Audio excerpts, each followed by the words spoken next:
Hello my dear student, आपका स्वागत है हमारे यूट्यूब चैनल ऑलवेज न्यू 142 पर। तो मेरे भाई, आज हम लोग पढ़ेंगे क्लास 9th अध्याय नंबर 6 हिस्ट्री का, जिनका नाम है वन्य समाज और उपनिवेशवाद। ये हमारा पार्ट 2 होगा। इससे पार्ट 1 हम पहले प्रकाशित कर चुके हैं, जिसमें हमने बताया था कि अंग्रेज पहले शहर, शहर से गांव, गांव से जंगल की ओर गई। उसके पास जहाज रानी की जरूरत थी, उसके पास जो लकड़ियां थी मजबूत नहीं थी, और रेल का जब विकास हुआ तो स्लीपर की जरूरत थी। इन सब के लिए उन्होंने वन नीति लागू किया, और वन नीति के बाद जंगल की कटाई बंद हो गई, जो झूम खेती थी बंद हो गई। आदिवासी समाज के बीच में कुछ बाहरी लोगों को लाकर रख दिया, जिसको दीपू कहते थे, और जिसके आने से आदिवासी समाज प्रसन्न नहीं रहे। परिणाम हुआ कि संकट की स्थिति आ गई, लोग विद्रोह करने लगे। तमाम सी बातों को हमने देखा था। आज हम लोग पढ़ेंगे उनके शेष बातों को। क्या पढ़ेंगे सुनिएगा, थोड़ा एक शायरी हो जाए, थोड़ा सा मोटिवेशनल वाला। गर जुनून सर पे तेरे, सुना, गर जुनून हो सर पे तेरे, अंतर मन में हो विश्वास, जो ठोकर और ठुकराने का होगा कहां तुम्हें एहसास। तो ठोकर और ठुकराने का होगा कहां तुम्हें एहसास, मकसद में सच्चाई है तो सीना ठोक कर यही कहो, झुकना होगा दुनिया तुमको, विश्वास पे अपने खड़े रहो। चले मेरे भाई, एक एक विश्वास के साथ, अगर आपके मकसद में सच्चाई है ना, तो दुनिया को तो झुकना पड़ेगा ही तो पड़ेगा। यानी हमने तो सोच लिया है कि इस बार हम एग्जाम में फर्स्ट लाएंगे तो लाएंगे। चलिए, तो अभी सब होती रहेगी। अब चलेंगे हम लोग, सुनेंगे मेरे भाई। प्राचीन काल में आदिवासी समाज का जीवन स्तर निम्न और सादा था। देखिए, प्राचीन काल में जो आदिवासी लोग थे ना, उनका जीवन बड़ा सरल था। उनमें ना तो कोई जाति विभेद थी, और ना ही धन के प्रति कोई लालसा थी। माने उनको जीविकोपार्जन जंगल से खेत करना, खाना पीना, बात खत्म। धन दौलत सर जी की तरह बिल्डिंग नहीं ठोकना था उसको। ना तो कोई ज्यादा गाड़ी बंगला की कोई इच्छा थी। वो लोग एकदम सिंपल जिंदगी जीते थे, खाना पीना मस्त रहना, है कि नहीं। चलिए, पहाड़ों और छोटे बस्तियों के बीच कंदमूल खाते और सादा जीवन जीते थे। लेकिन जैसे ही बाहरी दुनिया के संपर्क में आने लगे, उनमें भी समाज बटना शुरू हो गया। वो जाति यार नहीं था उनमें, सब मिलजुल करके रहते थे, एक साथ जाते थे, शिकार करके लाते थे, खाते थे, टेंशन फ्री।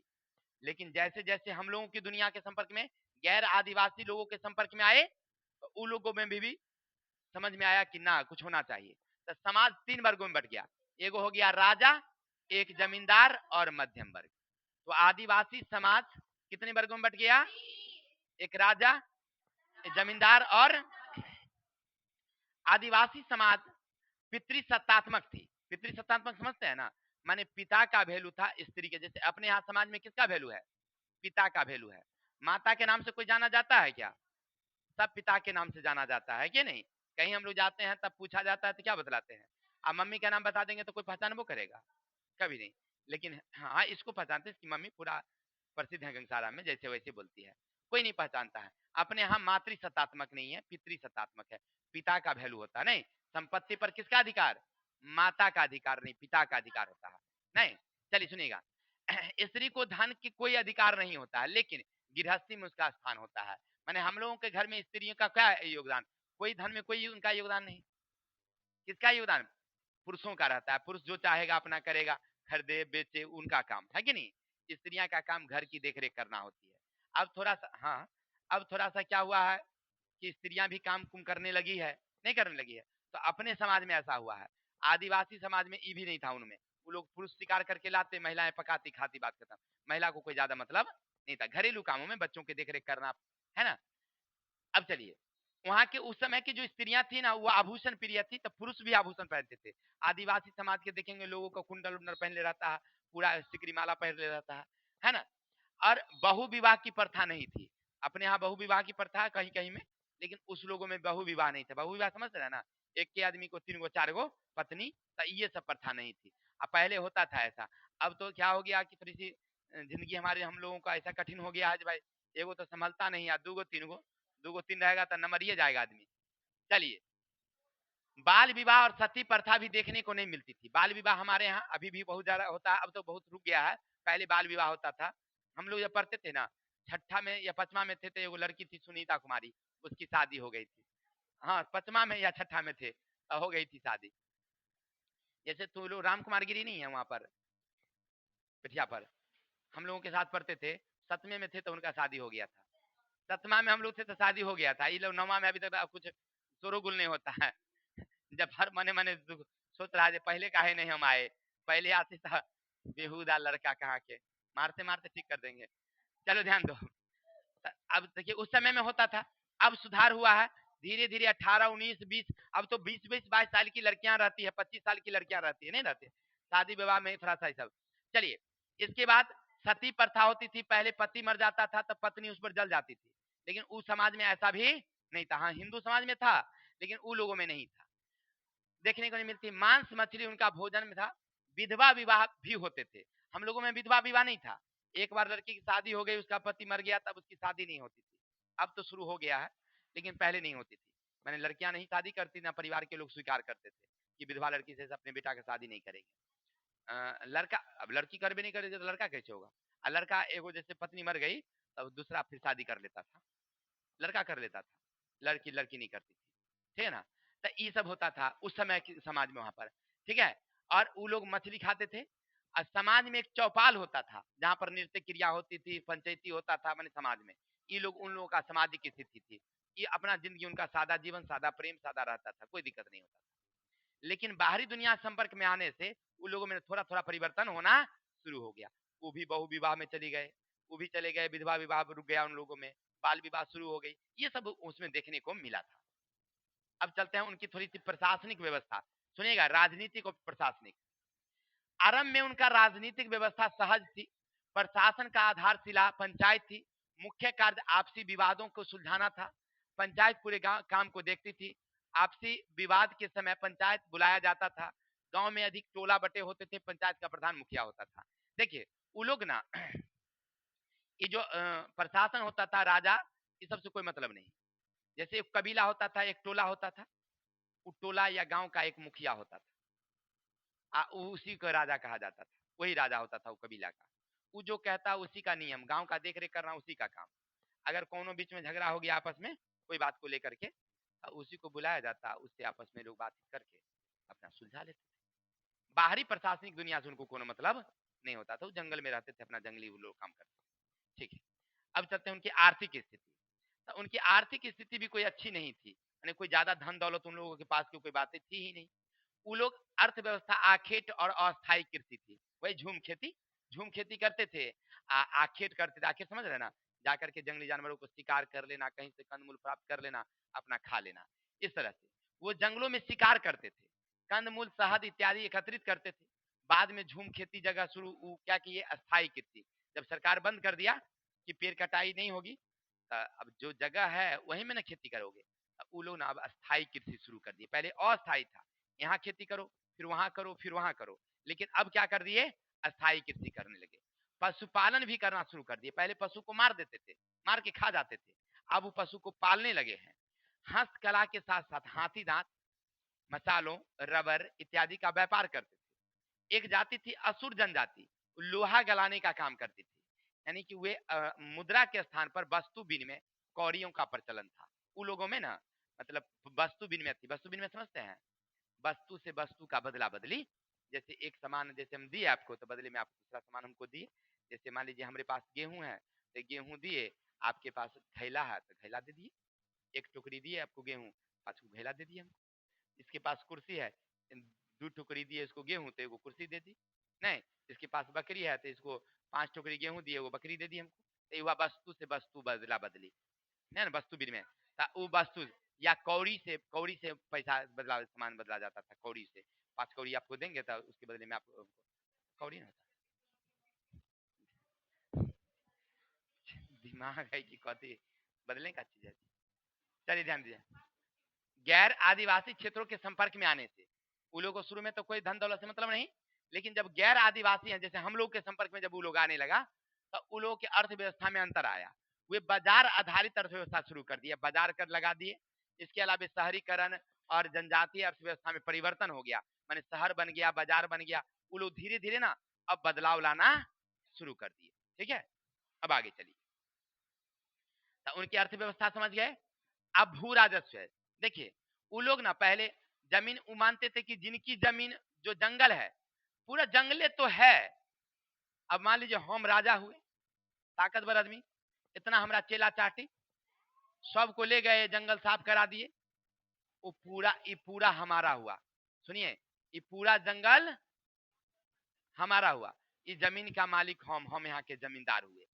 ऐसा माना जाता था। पहले लोग समझते थे कि जो जंगल साफ किया उस जमीन का मालिक कौन, साफ किया वो। लेकिन बाद में कहा कि नहीं, ऐसा बात नहीं होगा। ऊपर ना जो राजा महाराजा हुए वो टैक्स लगा दिए कर की। जैसे मुगल सरकार जब आई, जब बाबर आया, शाहजहां आया, तो वो लोग ना हम लोगों से टैक्स लेना शुरू कर दिया कि जमीन का टैक्स तुमको देना पड़ेगा। टैक्स हम देने लगे। जो लोग टैक्स नहीं देते थे उसको जमीन से वंचित कर दिया जाता था। अब मान ली जमीन हमारा बरसों पुरखों से हम लोग जोते जा रहे हैं, आप पुरखों से जोते जा रहे हैं वो जमीन।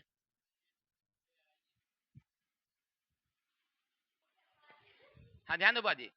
अब क्या हुआ कि वो लोग मुगल जो आए तो यहाँ पर दीवान जमींदार ये सब नियुक्त कर दिया। और उन लोगों का काम था कर वसूलना। और जो कर नहीं देते थे उसको जमीन से वंचित कर देते थे कि भाई तू जमीन छोड़ो, अब दूसरा आदमी जोतेगा। अंग्रेजवा जब आया तो जमींदारों पर टैक्स लगा दिया। जमींदारों को कहा कि तू जमीन को देख रेख करो। जैसे बंगाल में, अब बंगाल में लगा दिया कौन, अस्थाई बंदोबस्त। जैसे मान लो पूरा इलाका हमारा था, सारंजन और समस्तीपुर सब हमारा, पूरा जमीन हमरे था अकेला, है ना। हम यहाँ के जमींदार थे, आई सब हमारा रैयत था। 2 बीघा 5 बीघा 7 बीघा 8 बीघा सबको दे लेते खेती करे के लिए, दे लेते। सुनिए, तो अब अंग्रेज सोचा कि इस सबको हम लोग टच करेंगे, काहे लगी मिन में को पकड़ लेते हैं। हमको कहा कि तुमको 10 साल के लिए जमीन दिए हैं, हर साल तुमको टैक्स इतना पहुंचाना है, 10 साल के लिए निश्चित रहेगा। ये अस्थाई बंदोबस्त चलाया। आज जो नहीं देगा जमींदारी टैक्स, उसका जमींदारी ये बंद कर देंगे। अब मान लीजिए हमको नियम था कि 1 जनवरी के दिन रात के यानी शाम को 6 बजे जाकर के सरकार यानी कंपनी को अंग्रेजवा को दे देना है इतना रुपया।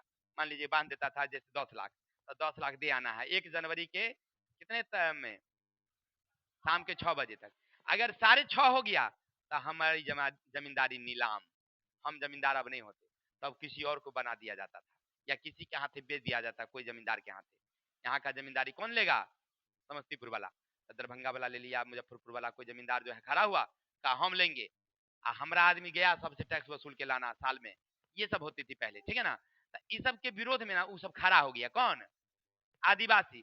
कहा ये सब कहियो हुआ था, इस सरकार जो है ना सनकलहा सरकार है, हाँ ऐसे करके कह दिया, है ना। और वो जो है समझे, तो इस तरह से विरोध करना शुरू कर दिया। अब चलते हैं उनका धार्मिक जीवन। देखिए उन लोग का एक अलगे धार्मिक जीवन था। जादू टोना में विश्वास करते थे, मरल उरल में ज्यादा विश्वास करते थे, भूत प्रेत में ज्यादा, प्रेत आत्मा में ज्यादा विश्वास। कहते थे अगर कोनो गड़बड़ी हुआ है अपना समाज में, कोनो गड़बड़ी अपने समाज में हुआ है, इसका मतलब है कि हमारी कुछ जो बाबा पुरखा है ना, ओकरे आत्मा में कुछ गड़बड़ी हुआ है। तो उ लोग ना इस तरह के पूजा पाठ करते थे। सूर्य की पूजा, अग्नि की पूजा, सांप की पूजा, प्रेत की पूजा, ये सब करते थे। यानी उन लोगों का ना एक अलग दुनिया होती थी। लेकिन जब हम लोगों के संपर्क में आया जैसे गैर आदिवासी, तो हम थे हिंदू, मुसलमान, सिख, ईसाई, तो उन लोगों में मैंने अब परिवर्तन होना शुरू हो गया। अब धीरे धीरे जादू टोना में वो सब विश्वास करना छोड़ दिया। वो लोग भी, उन लोग में पहले जादू विश्वास ज्यादा होता था। अभी कोई कुरेरनी आ जाती है अपने यहाँ भीख मांगने के लिए, डर लगता है, देखें कि नहीं देखें, कहता है कि डाइन लगा देगी, डाइन लगा देगी, कहता है कि नहीं कहता है। लेकिन अब वो ऐसी बातें नहीं रही है। अभी भी तनी मनी होगा लेकिन उतना नहीं था। अब पहले लोग ज्यादा जादू टोना करते थे वो लोग, है ना, अब नहीं करते हैं। अब हम लोगों के संपर्क में जब आया तो हिंदू का प्रभाव उस पर ज्यादा पड़ा, हिंदू का ज्यादा वो लोग अब मंदिर बनाने लगे, देवी देवता की मूर्ति बनाने लगे। पहले देवी देवता की मूर्ति नहीं बनाते थे वो लोग, अब देवी देवता के हिंदू देवता जैसे होते हैं उसकी पूजा करने लगे। अब उनके अब वहां ब्राह्मण आने लगा, ब्राह्मण के हिसाब से चलने लगे जैसे हिंदू चलता है। माने हिंदू का प्रभाव आदिवासी समाज पर ज्यादा पड़ा है। ठीक है, चलिए अब ये सब उन पर हो गया। अब आगे बढ़ाते हैं। वो लोग बलि प्रथा में भी ज्यादा विश्वास करते थे। ठीक है, उपनिवेशवाद के विरुद्ध जनजातीय गोलबंद आंदोलन बंगाल में उद्देश्य है। देखिए, तब जब धीरे धीरे उनमें आदिवासी समाज में ये सब जब बढ़ने लगा, तो कुछ आदिवासी समाज ऐसे थे जो गोलबंद करना शुरू कर दिए कि भाई अंग्रेजवा को मार के भगाना है यहाँ से। तो इसके लिए सबसे पहले नए व्यापारिक मार्ग की आवश्यकता पड़ी, जिसका कारण बना। अब देखिए, पहले क्या होता था, बंगाल से बनारस यानी उत्तर प्रदेश जाना था उनको। तब पहला वाला जो रास्ता था वो रास्ते से जाते थे, तो उस रास्ते में दो चीज हमला होता था, या तो मराठा वाला कहीं हमला कर देता था, या कहियो मीर कासिम बंगाल का जो नवाब था वो हमला कर देता था। अंग्रेजवा का सामान लुटाई जाता था। अंग्रेजवा सोचा कोई नया सड़क बनाना चाहिए जहाँ सुरक्षित हो। तो अब वहां से एक नया सड़क बनाने की योजना हुई। तो जंगल कटेगी कि नहीं कटेगी? तो जंगल कटेगी, तब वहां के आदिवासी समाज विरोध किया कि ऐसा सड़क नहीं बनाने देंगे हम। इसी कारण अंग्रेज के साथ उसकी लड़ाई शुरू हुई। दूसरा, उस समय क्या हुआ कि जितने बागी जमींदार थे, जैसे हमारा जमींदारी तो अंग्रेजवा छीन लिया था पिछले साल, मालूम है कि नहीं? तो हमको तो यहाँ से भागना पड़ा, तो हम चल गए झारखंड में, जाके वहां बस गए जंगलवा में आदिवासी के साथ। लेकिन हम तो जमींदार है ना जी, मोचवा तो रहबे ना करेगा जी, तो हम काहे लड़ेंगे? सब आदिवासी समाज को हम इकट्ठा कर रही है ना। और उस समय बहुत सारे जमींदार वहां पहुंचे हुए थे, सब मिला करके एगो संगठन बनाए, सब विचार करके रे हम लोगों के जमींदारी अंग्रेजवा छीन लिया था, एक दम है पूरा, हम लोग मिल के लड़ेंगे। आदिवासी समाज भी उसमें साथ दिया, एगो गोलबंद हुआ। इसके अलावे मराठा का आक्रमण हो रहा था। अब मराठा उस समय अंग्रेज को भगाने के लिए तत्पर था, तब मराठा का भी आक्रमण चल रहा था, इसलिए भी आंदोलन हुआ, है ना। इस तरह से अंग्रेज के विरुद्ध आंदोलन शुरू हो गई, जिसमें सबसे पहला विद्रोह हुआ था, याद रखिएगा, जिसका नाम है चुआर विद्रोह। चुआर एगो आदिवासी जाति है जिसका नाम है चुआर। हाँ, वो कहाँ थी तो समझ लो, बंगाल में मिदनापुर, बांकुड़ा और मानभूम नाम है बंगाल में, जहां हमारा जफर की ममानी यार रहती है, तो वहीं पर उनका घर है, मिदनापुर है। तो मिदनापुर में वहीं पर जनजाति थी, चुआर जाति। आप पता नहीं वो भी कहीं चुआर जाति के होंगे, चुहार नहीं चुआर, चलिए ध्यान दीजिए। चुआर जनजाति का पहला व्यापक विद्रोह हुआ। ये क्या हुआ? पहला व्यापक कब? 1768 से 1805 तक चला। सुनेंगे, इनका मुख्य कारण था कि उस समय ना बंगाल में बहुत अकाल पड़ी, अकाल और टैक्स भी ज्यादा। एक तो अकाल, भूखों मर रहे हैं, अंग्रेज बा कह रहा टैक्स दो, तो जनजाति समाज कहा कहां से लाएंगे तोरा बताओ, एक तो भूखों मर रहे हैं, अकाल पड़ा हुआ, तू कह रहा टैक्स दो। इसलिए वहां के लोगों ने मिल के और रानी शिरोमणि, याद रखेंगे, रानी शिरोमणि के नेतृत्व में आंदोलन चलाया। आंदोलन बड़ा व्यापक हुआ, लेकिन कुछ ही दिन बाद, ध्यान देंगे, कुछ दिन बाद 1799 में अंग्रेजवा ने रानी को पकड़ के भेज दिया कलकत्ता। बंगाल मिदनापुर से कहां भेज दिया? कलकत्ता। तो रानी चल गई तो आंदोलन लड़का खत्म हो जाना चाहिए ना, लेकिन खत्म नहीं हुआ। उसके बाद उसका भार लिया कौन? राजा जगन्नाथ सिंह। आंदोलन फिर चला, और राजा जगन्नाथ सिंह के बाद उसका भार लिया गंगा नारायण। आंदोलन फिर चला। अब अंग्रेजवा परेशान हो गया, भाई एगो को मार के भगाते हैं, दोसर को मार के भगाते हैं सर। अंग्रेजवा दिमाग लगाया, ऐसा करो यहाँ पर एगो पुलिस दल को बहाल कर दो, इसी में से किसी को बहाल कर दो, ताकि ये लोग स्थानीय लोग रहेगा, पकड़ पकड़ के इसको जेल में रखेगा। इसलिए उसने क्या किया, घटवाली पुलिस बहाल कर दिया अंग्रेजवा, उसी आदिवासी समाज में से कुछ लोगों को उसमें पुलिस बना दिया। वो लोग घूम घूम के पता लगाते रहता है कौन बदमाशी कर रहा है, कौन अंग्रेज के विरोध में कर रहा है, उसको पकड़ के कहाँ रख देता था? जेल में। लेकिन उसके बाद ना धीरे धीरे शांत हो गया माहौल, ठीक है, और लगभग 1830 तक शांति रहा। ठीक है, चलिए तो आज के लिए इतने ही, कल मिलते हैं नेक्स्ट वीडियो के साथ। तब तक के लिए हमें विदा दीजिए। जय हिंद, जय भारत।